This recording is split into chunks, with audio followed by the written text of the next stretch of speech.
Good day, folks. This is Great Judy at Green Pastures Farm. Today we're in Salida, Colorado, doing a grazing conference. We've been here it started yesterday, and today's our final day. And we're in the latter part of July. And Jan and I came in through Colorado Springs, and then we drove up here on Thursday. And anyway, it's just beautiful country up here. We're having a really great time. We're teaching some of the basics of what we were doing here at the farm in Missouri. And today we're actually going to go out on a ranch after we do a little classroom this morning and do a pasture walk. So looking forward to that. It's just really pretty country up here. This is the best time of the day. It's early. It's like 8 o'clock and it's cool out here. You know, we're surrounded by mountains.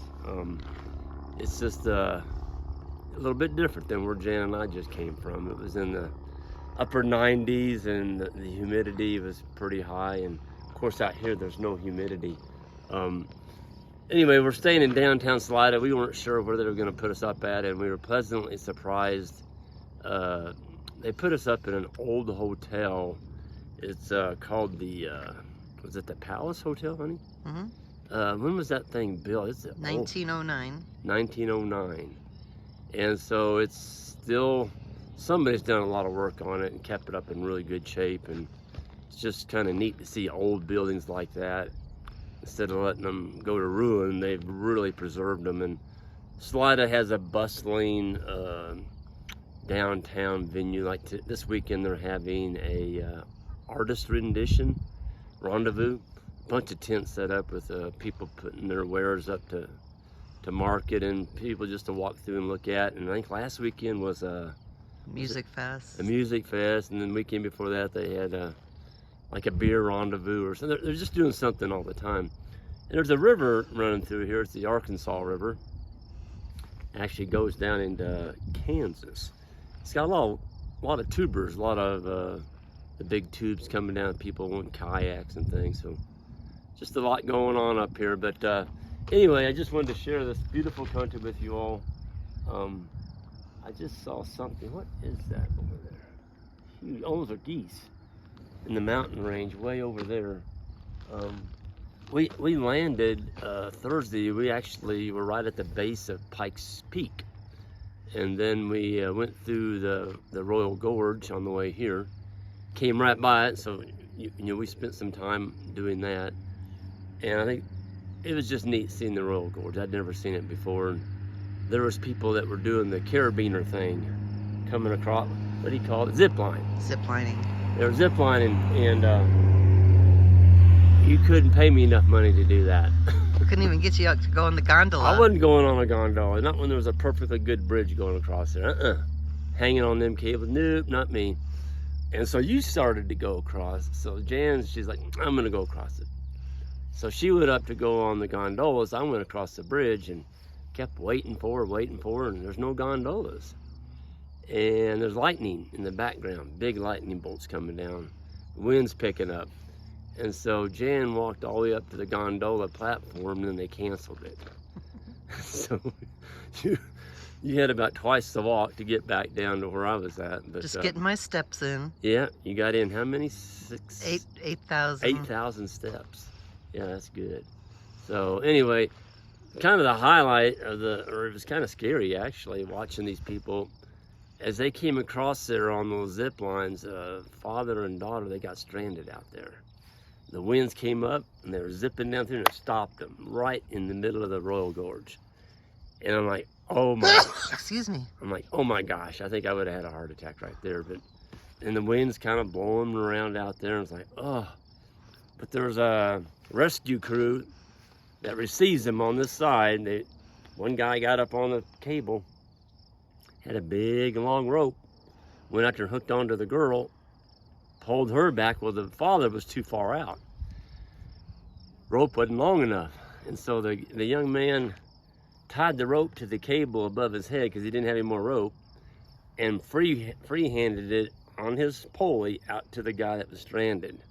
Got a hold of him, free-wheeled back to the rope. He didn't do it like that. He had only one hand. One hand, that's right. Because he had the other hand on the rope.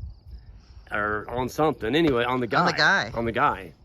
And it was kind of nerve-wracking watching it. Because then he, with one hand, had to put that rope back around him. Yes, that's right. Not dropping it. And the whole time the wind's blowing them like this. And I mean, I don't know how far it is to the bottom of that Royal Gorge, but you're dead if you fall off of there. Anyway, I went and talked to the girl, and she got off, and you can tell she was a little bit shook up. And I said, what was that like being out there? She goes, absolutely terrifying. She said she was scared of heights. And I'm like, oh my gosh. So I guess maybe her dad talked her into going, but I don't think she'd be going on that zip line again. It was just unnerving seeing people stranded that far in the air with the wind blowing them. But anyway, we'll get off of that. It was a great time seeing it all. And today, Jan and I will actually be wrapping up the conference today. We had a great group of people. I just want to thank everybody that put this on. Met some really neat ranchers out here. We're going to get to see one of the ranches today and see how they ranch. And one of the things that I was visiting with them yesterday, I was asking him, what kind of cattle do you run up in there? And he goes, tough ones. Animals that can handle what they get a brisket disease. And what that is basically the heart and the lungs and the animals can't handle those high altitudes. And he said it's gotten worse as we've got our animals bigger. So as the feedlots have demanded getting the animals bigger, they can't handle that. They just die. It just kills them. And so I said, well, what about, what's the best cow to go up in those mountains? And he goes, well, I don't really like them as a pure blood. He said, but a Corriente. The Corriente cows can just go all through that, and it doesn't bother them a bit, but they're breeding them to beef bulls. So they get a really nice calf. He's telling me he was given $300 for a Corriente cow, putting a Charolais bull on them, and you could use a Red Angus or a South Pole or whatever type bull, but they were selling those calves as yearlings for $800. Y'all hear that? $300 cow sold the calf that fall for $800. That's almost like the sheep business. I mean, that's pretty profitable. But he said those little Corrientes can eat that sagebrush up there. They can take the altitude, and they've got the heart and the lung capacity to work in those mountains up there. And I was talking to another guy that had a 36,000 acre lease up here. It's a winter lease.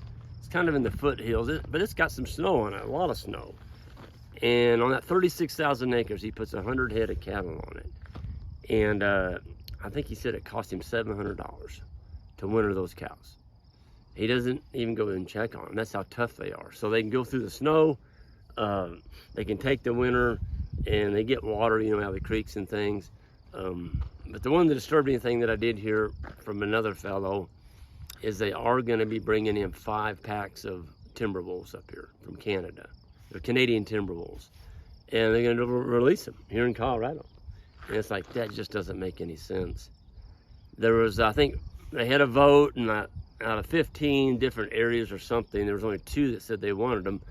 And the other 13 said, no, we don't need the wolves, but they're bringing them anyway. And so the livestock people, especially the sheep and cattle, I mean, the wolves are just going to decimate the babies. I mean, and the elk population is going to take a hammer. I just saw a video of a wolf chasing an elk in Yellowstone, a big bull elk, and rammed it right into a car. The elk was running so fast it ran right into a car with a wolf chasing it. Folks, when you got a wolf that can take down an 800 or 900 pound elk, what do you think they're going to be doing to cattle? I mean, it just doesn't make any sense. Colorado's got a lot of people. There's a lot of population here. Why would you bring timber wolves in here? Canadian timber wolves. It doesn't make any sense. But I guess it's already a done deal. They're going to do it. But anyway, I just wanted to show you where we're at, tell you a little bit of background of what's going on here, and we'll see you next time. Oh, the grazing school. It's getting close and close to being full. If you're interested in coming, you better go to our website, greenpasturesfarm.net, check it out, and hit that subscribe button on that. We'll see y'all next time.